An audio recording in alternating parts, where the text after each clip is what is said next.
கேன்சரோட கொடூரமான ஒரு வியாதி இருக்கு.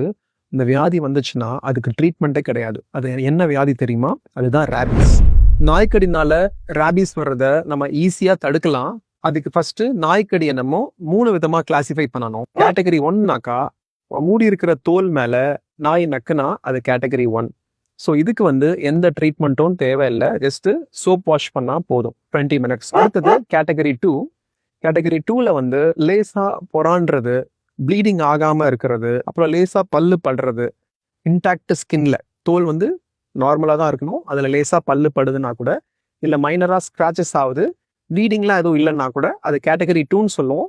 இதுல அந்த 20 மினிட்ஸ் வாஷ் பண்றதோட இல்லாம எக்ஸ்ட்ராவா நம்ம 5 தடுப்பூசி போடணும்.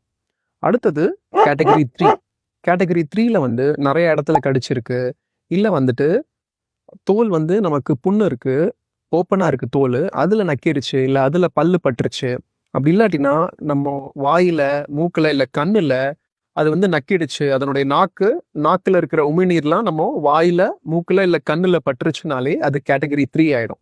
இந்த கேட்டகரி 3க்கு வாஷும் பண்ணணும், 5 தடுப்பூசியும் போடணும். அது இல்லாம முதல் நாளே இம்யூனோகுளோபுலின்ஸ் அப்படின்னு ஒன்று இருக்கு, இதை போட்டுக்கணும். இந்த 5 டோஸ் இருக்கு, அது இல்லாம இம்யூனோகுளோபுலின்ஸ் இருக்கு, இதெல்லாம் ரொம்ப செலவாகும்னு நினைக்காதீங்க.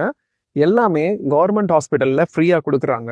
நாய் கடிச்சு 24 மணி நேரத்துக்குள்ளேயே நம்ம இந்த ஃபர்ஸ்ட் டோஸ் போட ஆரம்பிச்சு கண்டினியூஸா அவங்க சொல்ற டேட்ல மற்ற ஊசி எல்லாம் போட்டுக்கிட்டோம்னாலே இந்த ரேபீஸ்ன்னு வரக்கூடிய கேன்சரோட கொடிய நோயை நம்ம தடுத்துடலாம். இதை உங்க ஃப்ரெண்ட்ஸ் அண்ட் ரிலேட்டிவ்ஸ் எல்லாருக்கும் ஷேர்